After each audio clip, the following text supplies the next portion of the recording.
issue ng fake news, delikado ang sweldo at ari-arian ni Sara Duterte. Naku po. Sige, ito na. Delikado ang ari-arian, sweldo at mga ari-arian ni Sara Duterte sa pagbabayad ng 448 million. Ito yung 100 Insurrecto, kalaban ang katiwalian at kasinungalingan, kakampi sa katotohanan. Ito yung 73 million plus yung 375.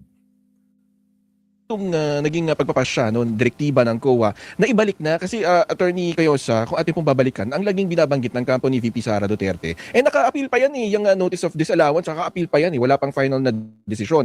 Ngayon na may desisyon na ang COA, ano po yung bigat na bitbit nito doon sa kinakaharap na impeachment complaint ni VP Sara Duterte? Pakta. Well, matimbang ho yung desisyon ng COA at mabuti naman na nalaman natin na hindi naman totoo na wala pang desisyon, meron na po. So maganda na narinig natin mismo yung kinatawan ng COA. Kasi yung COA, yan yung constitutional agency na nagbabantay sa kaban ng bayan. So yan may primary jurisdiction sila tungkol dun sa wasto at hindi wastong paggamit at proseso sa paggamit ng pera ng bayan. Agoy. So ngayon na meron na sila, matimbang ho yan. Of course, maaari din gawin ng mga magagaling na abogado ng Vice President. Tatakbo na naman sa Supreme Court, sa Korte, at sasabihin grave abuse of discretion na naman yan. So of course, sasabihin nilang hindi pa pinal yan. Pero sa totoo lang, hindi naman kinakailangan pinal yung desisyon ng COA para magamit sa isang impeachment proceeding. Sapagkat yung impeachment proceeding naman is a class of its own. So meron ng kapital. Malaki na ho yung epekto. Kasi yung COA, that's an independent constitutional commission. So absent any grave abuse of discretion, ibig sabihin, walang kabasa-basehan yung kanilang desisyon. Kaya aapi lang yan, whimsical. Yun kasi ang ibig sabihin ng grave abuse of discretion para pakialaman na naman ng Supreme Court. Malinaw ko naman na meron silang mga alituntunin, ginagawa talaga nila ito sa ibang mga tao.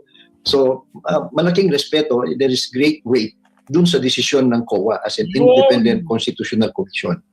So, walang katwiran, Attorney Cayosa, na yung sinasabi ng company VP Sara na wala pa kaming kopya niya, pinipresentan nyo kaagad dyan sa hearing sa Kongreso? Well, hindi ko alam kung saan nanggagaling yun. Maaring factual, edi bigyan sila. Ganun lang ho kasimple yun. Hindi naman violation of due process na naman yan. So, hindi natin alam kung saan nila dineliver o saan nila minail. So kung yun lang naman ang problema, edi kumuha sila. O kaya mas maganda, bigyan din sila ng COA. To be fair, di ba? Kasi pwede naman nilang questionin ulit yan sa korte, pero sa ating paningin medyo mahirap na kasi grave of discretion na yan. Masyadong mababaw. So parang lumalabas dito, naghahanap ka lang ng iaalibay mo dun sa mga inilalabas na desisyon against kay VP Sara, di ba, Attorney Cayosa? Maari siguro sa tingin ng kanyang mga abogado, meron silang basehan. Pero of course, tama yung inyong paningin, mas magaling kayo dyan sa perception ng taong bayan. Diba, COA na ito Diba? Sila yung expert yan. Sila mas nakakaalam. Tapos tatakbo ka na naman sa Supreme Court. Baka makahalata na sila. O kaya, they can form a perception na bakit iwas ka ng iwas? Kasi ang natural na reaksyon ng sino man at inaasahan ng nakakarami, kung meron kang matinong depensa o meron kang matinong mga ebidensya, sagutin mo lahat, di ba? Huwag kang matakot, huwag kang takbo ng takbo kung kani-kanino. Kung saan yung forum, sagutin mo doon. So, yun saan ang gagawin nila.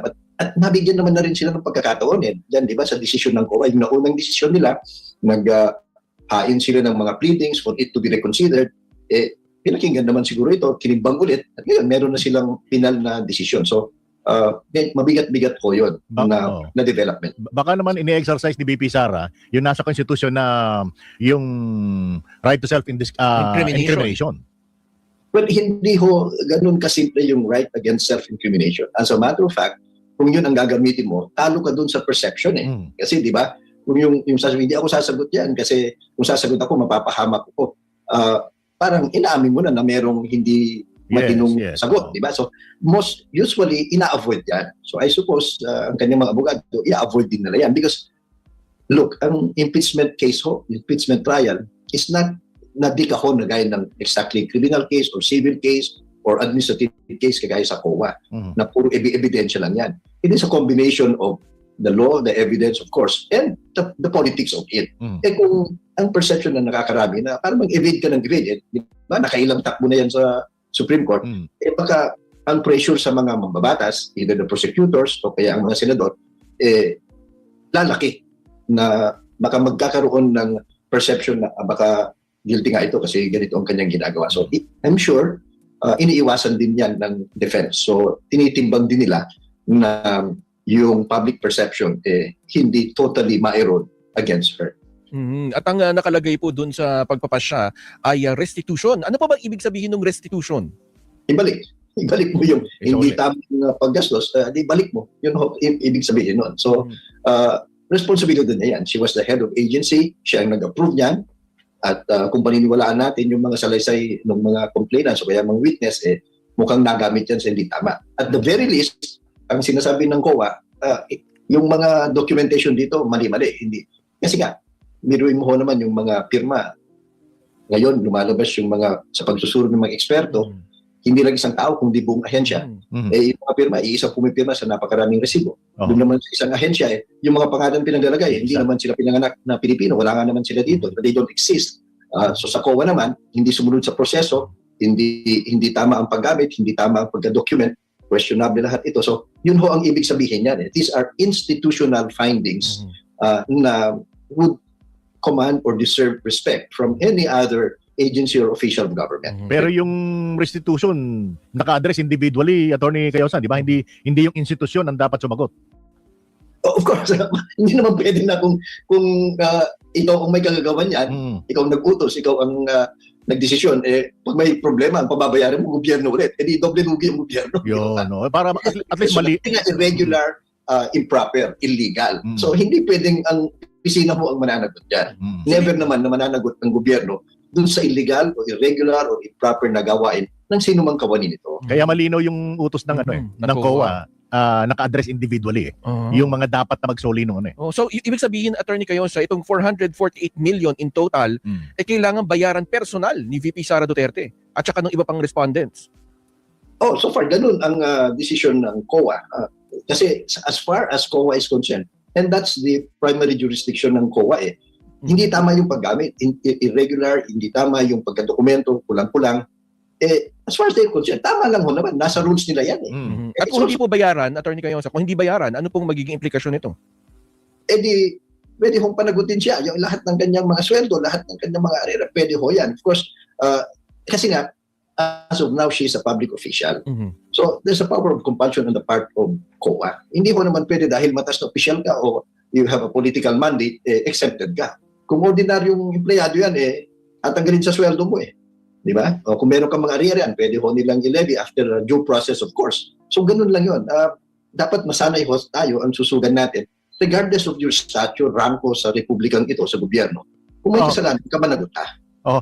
Attorney, di ba mukhang magkakahirapan dito dahil kapag tumalima, no? Itong mga inaatasan ng COA na magsuli ng pera, di ba parang tantamount to admission na nagkaroon talaga ng May 448 million pala, isang galing yan. Di ba? Of course, titignan natin kung anong kanilang sasabihin. Kasi silang perang pambayad. But still, the fact na wala kang perang pambayad, hindi natatanggal yung liability mo. Di ba? So, it cannot be a defense na wala kang pambayad. Plus, hindi sasabihin na, kasi kung babayaran ko yan, edi inamin ko yan. Dumaan na sa proseso yan Nag-explain ka na, binigyan ka na, naghain ka ng ebidensya, may ebidensya yung COA, hindi naman ikaw ang masusunod. Di ba Ayaw mo lang aminin talaga. Parang sa ayaw at gusto mo, ibalik mo. Yun ang ibig sabihin. Rule of law yan, di ba? Hindi rule of politics, rule of personal choice. Nasanay lang kasi tayo sa ganun, di ba? Na-exempt, nakakalimutan natin yung mga ganyan. Isang magandang halimbawa dito, di ba? Doon sa Sandigan Bayan, doon sa kaso ni dating Senador Revilla at si Napoles, di ba? Nahatulan sila. Nakalusot si Senador Revilla doon sa criminal aspect, nahatulan yung kanyang mga co-accused na criminal na guilty, plus sinabihan ng Sandigan Bayan, ibalik nyo yung 100 plus million, 125 ata. Kayong lahat, jointly in solidarity. Hanggang ngayon, wala pa atang nangyayari So, pabayaan ba natin yung gano'n? Sana ho naman, kasama sa rule of law, yung kung may mananagot, i-enforce natin. Hindi hanggang decision lang. Tsaka dapat kapag ganyang usapin, dapat talagang ibalik. Kasi gaya na sabi ni Atty. Cayosa, mauulit at mauulit yan. Diba ganito rin yung nangyari kay Senador Bong Revilla? Yung binanggit nga niya, diba? Yung, sino pa ba? May mga pagkakataon din na pinababalik Pero so far, ang nababalita lang yung kay Revilla. But maraming ng ganyan, unfortunately. Meron ding mga decision ng Supreme Court. Draft cases, ibalik ito, ibalik yan. Hanggang ngayon, hindi na-execute Kaya nasanay na tayo. At sige, yung mga mas malalakas ang loob, mas matataas ang kanilang poder, lumalakas ang loob nila na ganyan pala ang ating justisya dito. So that is a burden of our justice system. That's a very fatal effect. Maganda siguro dyan, attorney, makwenta natin, magkano ba talaga yung mga dapat na naibalik ay hindi pa ibabalik? Malaki-laking pera na siguro yun. Meron akong nag-inventaryo dyan eh. Oo. Ano ho ba yung mga desisyon ng Supreme Court na tapos na yan, finally, kung ano pinagsasabi ng Supreme Court, pero hanggang ngayon hindi na-execute.